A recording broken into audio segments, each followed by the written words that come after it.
aí, pessoal, tudo bem? Eu me chamo Cleiton Tenório e hoje nós vamos falar um pouquinho sobre as características gerais dos cromossomos. Então, o que seria um cromossomo? Um cromossomo nada mais é do que uma estrutura filamentosa formada ali por DNA e este DNA é envolvido, é associado, enrolado no que nós chamamos ali de estonas, que são, na verdade, um grupo de proteínas.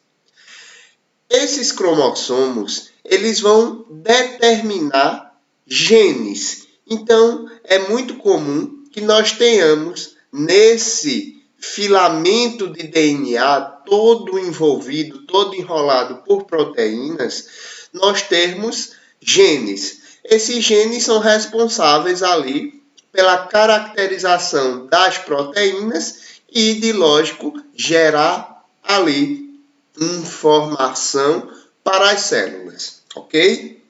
O número de cromossomos vai variar de acordo com a espécie em que estamos falando.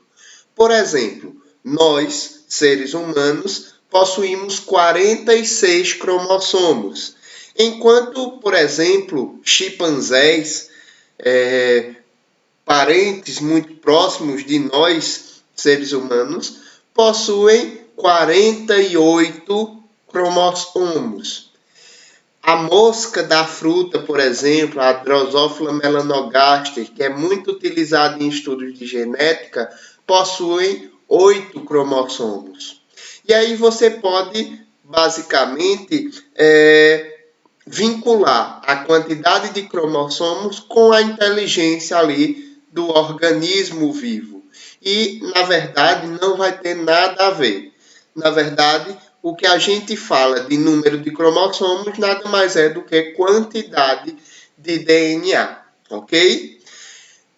Essa quantidade de DNA, ela vai variar, tranquilo? E aí, quanto mais ela varia, mais ou menos cromossomos vão existir. Gente, o que eu disse até agora, que os cromossomos nada mais são do que filamentos ali do meu material genético envolvidos por proteína, ok? Essas proteínas chamadas de estonas. Isso quer dizer que o DNA que está no nosso núcleo, ele não é uma fita única. Ele é uma fita fragmentada, fragmentos de vários pedaços de DNA que, envolvidos ali por essas proteínas, vão formar os cromossomos. Nós, seres humanos, possuímos 46 desses cromossomos, ok? E aí, gente, nós temos um formato que é um formato meio que universal de como essa estrutura filamentosa de DNA se envolve ali nas proteínas e como ela se compacta, como esse filamento de DNA ele se compacta. É o que nós chamamos de arquitetura dos cromossomos. Então vejam bem, basicamente nós temos a nossa fita de DNA que vai ser enrolada no que nós chamamos de estonas. Essas estonas são envolvidas de dois filamentos. É como se o DNA ele desse 2 voltas nessa proteína. Essas 2 voltas já faz uma compactação ali da fita de DNA. Só que não se limita a isso. Várias estonas unidas formam uma espécie de aspiral. Quando essas estonas elas se unem uma ao lado da outra, elas formam uma espécie de aspiral, uma mola helicoidal. Essa mola helicoidal faz com que o nosso DNA ele se compacte em até 30 nanômetros. Então vejam aqui, a largura da fita de DNA ela é de 2 nanômetros. Quando ela se envolve as estonas, ela já se compacta um pouco e larguece. ela fica com 11 nanômetros. Quando as próprias histonas formam espiral, uma unida à outra, nós vamos ter uma fita um pouco mais grossa, com 30 nanômetros. Só que não termina por aí. O que acontece é que vem outra camada de proteínas e essa proteína ela vai simplesmente unir mais ainda o cromossomo. E aí, esse cromossomo, ele passa de 30 nanômetros para 300 nanômetros. Então, cada vez mais, o DNA ele vai se compactando e essa compactação faz com que ele tenha uma espessura ainda maior. Para vocês terem noção, no término da compactação ali do nosso DNA, eu chego a ter até 1.400 nanômetros e esse cromossomo formado aqui, ele é visível em microscópio, ok? Então, vejam que tudo inicia com a compactação do DNA nas proteínas chamadas de histonas. Essas proteínas dão 2 voltas no DNA, depois elas se envolvem entre si num processo ali de estrutura helicoidal, como se fosse uma mola helicoidal. Posteriormente, elas se cruzam ali com outras proteínas que vão formar alças, certo? E essas alças, elas se compactam até gerar o cromossomo. Tranquilo? Basicamente, o meu cromossomo, ele é nada mais, nada menos do que um envoltório ali, todo organizado de fita ali de DNA. Só que aí, durante o processo de intérfase, antes da célula ela se dividir, antes da mitose, certo? O que ocorre é um processo de duplicação do DNA. Então, nesse processo de duplicação do DNA, o que acontece é o seguinte: uma fita de DNA, ela simplesmente gera uma cópia totalmente idêntica. A essa cópia totalmente idêntica do DNA, nós chamamos de cromátides irmãs. Então, se liga, eu tenho aqui uma cromátide, ok? E durante a intérfase ocorre o processo de síntese ali de DNA, o processo de duplicação do DNA. E essa cromátide aqui gera uma outra cromátide totalmente idêntica. A essas duas cromátides aqui, nós chamamos de cromátides irmãs. Essas cromátides irmãs, elas vão estar ali unidas, incorporadas através de um grupo ali de proteínas que nós chamamos de centômero, ok? Quando o centômero ele fixa essas cromátides irmãs, o que nos sobra são os braços cromossômicos. É muito comum nós vermos nas figuras por aí e até mesmo em fotografias originais o cromossomo como sendo esse xizinho. Então, na verdade, o que eu tenho aqui é nada mais, nada menos do que duas cromátides irmãs. Ou seja, a cromátide que passou por um processo de duplicação gerou uma outra cromátide totalmente idêntica, e por isso o nome cromátides irmãs, e essas cromátides irmãs, elas vão estar unidas ali através do centrômero, ok? E aí, nós conseguimos classificar os cromossomos de acordo com a posição ali do centrômero.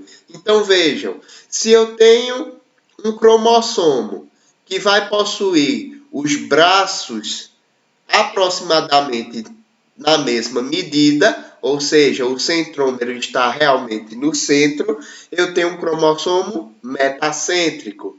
Se eu tenho ali um cromossomo que vai produzir braços maiores em extensão em relação a outros, ou seja, o centrômero está não mais no meio, mas um pouco mais em cima, eu tenho um cromossomo submetacêntrico. Se eu tenho um cromossomo ali que vai estar bem na extremidade, bem próximo ali da extremidade, certo? E eu formo um braço curto e um braço longo, eu vou ter um cromossomo chamado de acrocêntrico. E se eu tenho um cromossomo ali que só vai possuir 2 braços, ou seja, o centrômero está bem na extremidade, próximo à região dos telômeros, eu vou ter o cromossomo chamado de telocêntrico, ok? Os telômeros, eles são estruturas ali das extremidades dos cromossomos e eles vão ter uma importância muito grande na proteção desses cromossomos e no processo ali de envelhecimento do organismo, ok?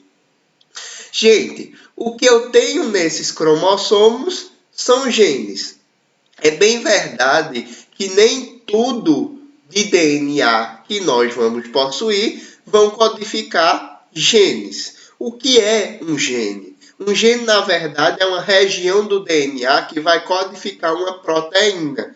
Ou seja, ele é uma região que vai ser transcrita e traduzida. Só que no DNA humano existem regiões que eram, na verdade, consideradas, e nós já falamos isso por aqui, eram considerados ali de DNAs lixo, porque, na verdade, não se sabia a função dessas regiões, porque elas simplesmente não codificavam nada de DNA, ok? O conjunto desses genes, ou seja, todos os genes ali de um cariótipo, de um DNA de um organismo, nós chamamos de genoma, ok? Então, vamos lá. Dentro do cromossomo, eu tenho genes. O que são genes? São áreas do DNA que vão codificar ali proteínas, ok? O conjunto de todos esses genes, nós chamamos ali de genoma, ok? E aí, gente, nós temos, além de cromátides irmãs, nós temos cromossomos que nós conhecemos por homólogos. O que é um cromossomo homólogo? É aquele que vai carregar exatamente os mesmos genes do outro. Eles são idênticos? Eles não são idênticos. Porém, eles carregam os genes exatamente no mesmo locus genes um do outro. E aí, eu tenho um exemplo aqui. Aqui eu tenho um cromossomo. Veja que esse cromossomo aqui ele não está duplicado, ok? E aqui eu tenho o seu cromossomo homólogo. O que é que ele vai fazer? Ele vai ter, na verdade, os genes iguais, os mesmos genes, no mesmo locus gênico, certo? Porém, esses genes, eles podem ou não ser idênticos. Por exemplo, esse gene azão aqui e o outro gene azão faz com que esses dois alelos aqui, esses dois genes, eles sejam iguais, ok? Enquanto aqui eu tenho dois genes que codificam a mesma coisa, porém esses genes eles são diferentes, certo? Então, por que nós temos cromossomos homólogos? Porque normalmente em uma reprodução sexuada existe a união de dois gametas, o gameta masculino e o gameta feminino. Seu pai lhe doou a metade dos seus cromossomos e a sua mãe lhe doou a outra metade dos seus cromossomos. Logo, eu uni essas duas quantidades de cromossomos e originou ali vocês. A questão é que o seu pai tem as características de Homo sapiens. Sua mãe também tem as características de Homo sapiens. Logo, eles vão lhe doar a metade dos seus genes e cada um doa a metade dos seus genes e esses cromossomos eles são parecidos, porque apesar de os dois indivíduos serem da mesma espécie, todos Homo sapiens, não é verdade? O que acontece é que eles não são idênticos, não existe ninguém ali idêntico, ok?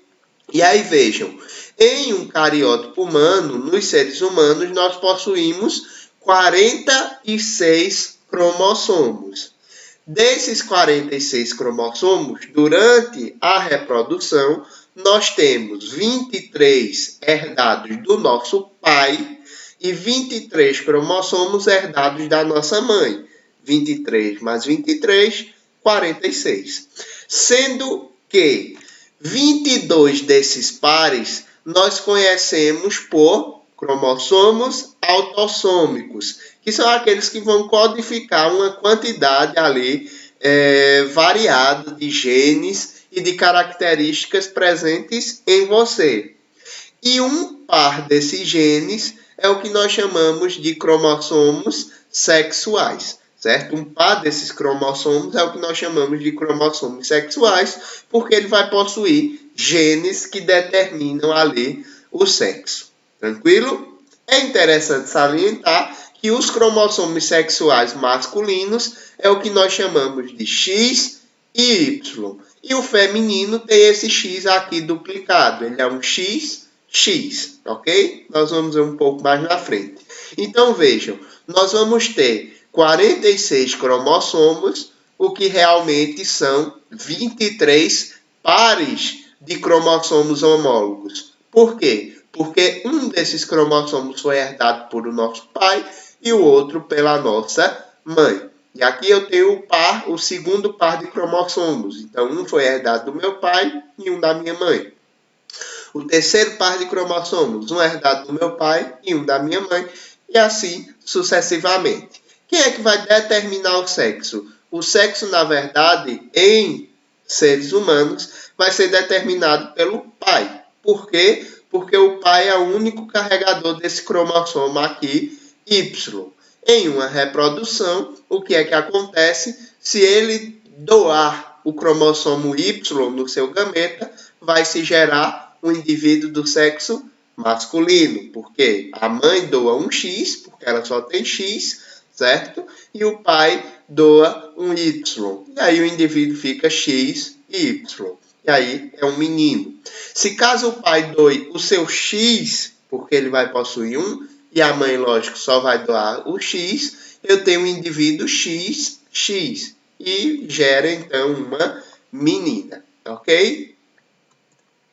Gente, quando nós temos em uma célula os 46 cromossomos, uma célula humana, eu tenho o que nós chamamos de célula diploide. O que seria uma célula diploide? É aquela que possui o total de cromossomos da célula, ok? Nós conhecemos também por células somáticas, ok? Então vejam, célula diploide, di2, é porque está formado ali os pares de cromossomos, ok? Em células sexuais, como no espermatozoide e no ovócito, eu tenho o que nós chamamos de célula haploide. Haplo, simples. Eu tenho a metade dos cromossomos. Então, nessas células sexuais, eu vou ter 23 cromossomos ali no espermatozoide e 23 cromossomos no ovócito. Ou seja, eu vou ter sempre a metade dos cromossomos. Em um cariótipo humano, e vejam aqui esse cariótipo, vejam que no anterior os cromossomos eles estão o quê? Duplicados. Nesse aqui ele não está duplicado, ok? Em um cariótipo humano, como já foi falado, nós temos ali dois tipos de cromossomos, que são os cromossomos autossômicos, contados de 1 a 22, e os cromossomos sexuais, que são os cromossomos X e Y. Em um cariótipo humano feminino, nós conseguimos ler dessa seguinte forma: 22AA, que são os 22 pares de cromossomos autossômicos, mais o que? X e X, porque é uma mulher. Ou simplesmente 46XX. Ele diz aqui que eu tenho 46 cromossomos e que o indivíduo ele é feminino porque ele possui o X duplicado. Já no homem, nós vamos possuir o seguinte cariótipo: 22AA, que são os 22 pares de cromossomos autossômicos, mais um X e um Y, ok? Que é ali o segundo par, o último par, na verdade, de cromossomos, que é o do cromossomo sexual. Ou simplesmente 46XY, indicando que aquele indivíduo possui 46 cromossomos mais um X, e um par desses cromossomos é o X e o Y, ok? E identifica como indivíduo masculino. Gente, era isso que eu tinha para falar para vocês. Muito obrigado e até a próxima.